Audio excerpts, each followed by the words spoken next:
अस्सलाम वालेकुम दोस्तों, मैं आपका दोस्त सैयद मोहसिन फिर एक बार आपके सामने आया हूँ।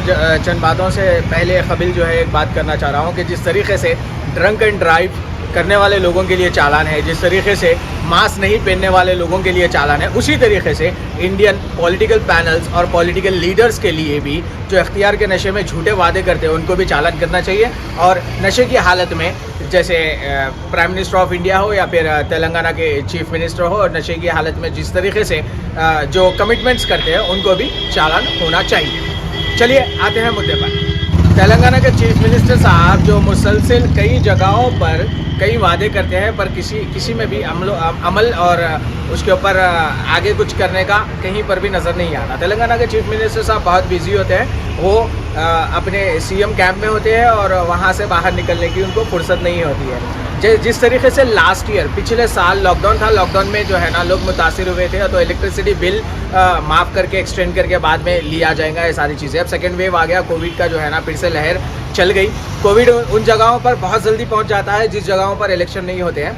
जिस जगहों पर इलेक्शन हो चुके होते हैं वहाँ पर एक तरीके से कोरोना की लहर फैल जाती है। वैसे ही तेलंगाना में भी अभी इलेक्शंस हो गए हैं, तो अब यहाँ पर भी तेलंगाना की लहर जो है ना मुसलसिल चल रही है। अब जिस तरीके से यहाँ पर हमारे चीफ मिनिस्टर साहब इलेक्ट्रिसिटी बिल्स के बारे में बोले थे, वहाँ पर कोई रद्द अमल नहीं हुआ। एक साल बाद एक तरफ हैदराबाद की आवाम को और तेलंगाना की आवाम को एक अलग ही तरीके का टॉर्चर किया जा रहा है कि इलेक्ट्रिसिटी बिल पे करो, नहीं तो तुम्हारी इलेक्ट्रिसिटी, ऐसे कई एरियो में इलेक्ट्रिसिटी बिल कट भी गई है। और हमारे नुमाइंदों के पास, हमारे एमएलओ के पास इसका वक्त नहीं है, इनका टाइम नहीं है कि पूछ सके कि भाई क्या हुआ था तुम्हारे वादों का। और स्कूल्स के प्रिंसिपल और स्कूल का स्टाफ जो है मुसलसिल पेरेंट्स को टॉर्चर कर रहे हैं। पिछले एक साल से बच्चे स्कूल गए नहीं, फिर भी उसके बावजूद प्राइवेट स्कूल्स में फ़ीस भरना ज़रूरी लाजिम हो गया है, क्योंकि उनका भी घर चलना है और उनको गवर्नमेंट से कोई हेल्प नहीं मिल रही है। इस वजह से वो टॉर्चरिंग पेरेंट्स को कर जो है ना मुसलसिल परेशान कर रहे हैं। अनएम्प्लॉयमेंट तेलंगाना में उरूज पर है, अनएम्प्लॉयमेंट बेरोज़गारी बहुत ज़्यादा है। और उसके बावजूद हमारे तेलंगाना के सीएम साहब गवर्नमेंट सर्वेंट्स को रिटायरमेंट का टाइम एक्सटेंड करते हैं 5 साल से 10 साल, यानी जो रिटायरमेंट की एज होती है उसको और एक्सटेंड करते हैं 5 साल। तो और 5 साल जो है जो बेरोज़गार है वो बेरोज़गार ही रहेगा इंशाल्लाह। जो भी है हमारे तेलंगाना सीएम साहब जब तक जो इख्तियार में है तब तक देखेंगे। और दूसरी चीज़, माइनॉरिटी के नाम पर यहाँ पर सिर्फ फंड नंबर्स रिलीज़ होते हैं, वो कहाँ पर कब कैसे इस्तेमाल किया जाता है वो कोई नहीं बताया जाता है। जब कभी भी इस्तेमाल की बात करो तो आप सीधा हमारे होम मिनिस्टर है महमूद अली साहब, वो जो है और चंद एमएलए हैं, वो थोड़े थोड़े जो है ना शादी मुबारक के चेक्स लेके आते हैं, लोगों के सामने ठहर जाते हैं कि बोलते हैं कि भाई माइनॉरिटी फ़ंड यहाँ पर इस्तेमाल हो गया है। इस तरीके से नहीं, आप माइनॉरिटी फ़ंड का कार्ड बताइए कहाँ पर कितने बेरोज़गारों को लोन दिया गया है, कितनों को रोज़गार से लगाया गया है, माइनॉरिटी के लिए क्या क्या गया है वो बताना चाहिए। और कोई लीडर के पास इतना वक्त नहीं है कि वो पूछ सके।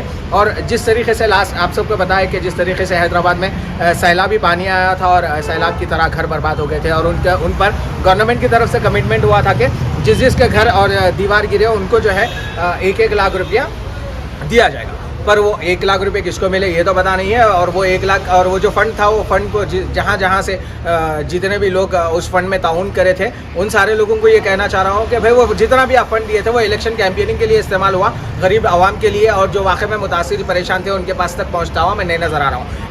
एक शख्स ऐसा जो मेरे सामने नहीं आ रहा कि GHMC की तरफ से उनको 1 लाख रुपये का चेक मिल गया और उनका घर जो है फिर से उन्होंने रिनोवेट कराए, ये एक भी नज़र नहीं आया। दूसरे जो अब पार्टी के वर्कर्स हैं जो काउंसलर बनने वाले थे, वो पार्टी की तरफ से जो है ना 10-10 हज़ार बांटे, 5-5 हज़ार बांटे इलेक्शन से पहले यहाँ पर होता है वही तरीके से, तो वो फंड को उस तरीके से इस्तेमाल कर इलेक्शन जीत लिया गया है यहाँ पर। और जीतने में भी लोग मुतासिर हुए, वो आज भी मुतासिर हैं, उनकी हालत वैसे ही है। फिर से सेकेंड वेव आया है। अभी जिस तरीके से मैं पहले भी बोला हूँ आपको कि मास्क लगाने पर चालान, ड्रंक एंड ड्राइव करने पर चालान, तो ऐसे झूठे वादे करने वाले लीडरों पर, चीफ मिनिस्टरों पर भी चालान होना बहुत ज़रूरी है।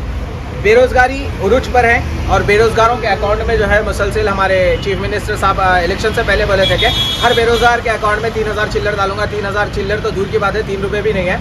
जिस तरीके से हमारे प्राइम मिनिस्टर 15 लाख का वादा करे थे, उसी तरीके से उन्होंने बेरोज़गारों से 3000 चिल्लर का वादा करे और वो वादों के बेस पे जो है इलेक्शन जीत लेके आज हैदराबाद के लोग मुसलसिल परेशान हैं। यहाँ के हालात जिस तरीके से आपको बताया जा रहा है उस तरीके से हालात नहीं है। माइनॉरिटी और गरीब, बेरोज़गारी और जिस तरीके के जो वादे किए जाते हैं और नशे की हालत में जो भी वादे हमारे चीफ मिनिस्टर साहब के इख्तियार का नशा होगा, कोई और नशा होगा, उनके पास टाइम ही नहीं है। मुसलसिल हैदराबाद के लोग, तेलंगाना के लोग तड़पते रहते हैं, मरते रहते हैं और हमारे चीफ मिनिस्टर साहब के पास इतना वक्त नहीं होता है कि उनके पास जाकर उनकी पुरसाने हाल पूछे। और वो हमारे तेलंगाना चीफ मिनिस्टर जो है सिर्फ आपको मिल सकते हैं प्रेस मीट्स में, और या फिर नहीं तो अपने महल में जो 50 करोड़ लगा के बनाए हुए हैं। और यहाँ के जो लीडर्स हैं वो हैदराबादियों के परेशानियों को दूर करने में नाकाम होते हुए नज़र आ रहे हैं, पर दूसरे स्टेट्स और दूसरे जगहों पर जाकर उनको तसल्ली देते हैं कि हम आपके साथ इंसाफ करेंगे, हम आपको इंसाफ दिलाएंगे।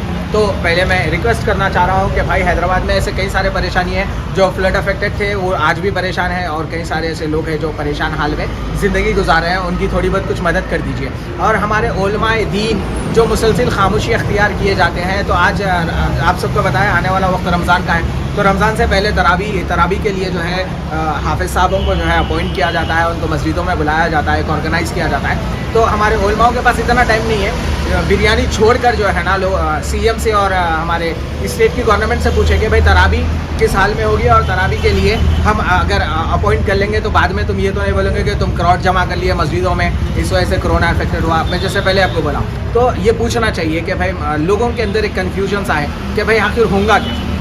और हमारे अख्तियार के नशे में और जो भी नशे में लोग हैं वो अपने अपने घरों में बैठे हुए हैं, बड़े बड़े घर बना लिए हैं, बड़ा बड़ा अख्तियार है उनका, तो ये सारी चीज़ें चल रही हैं और कोई पूछने वाला नहीं है। तो फिर एक बार कहना चाहूँगा, जिस तरीके से चालान जो है हेलमेट के लिए होता है, बगैर मास्क के लिए होता है, ड्रंक एंड ड्राइव के लिए होता है, उसी तरीके से ये झूठे वादे करने वाले लीडर्स, चीफ मिनिस्टर या प्राइम मिनिस्टर हो, उनको भी चालान इंडिया की जो है पब्लिक करना चाहिए।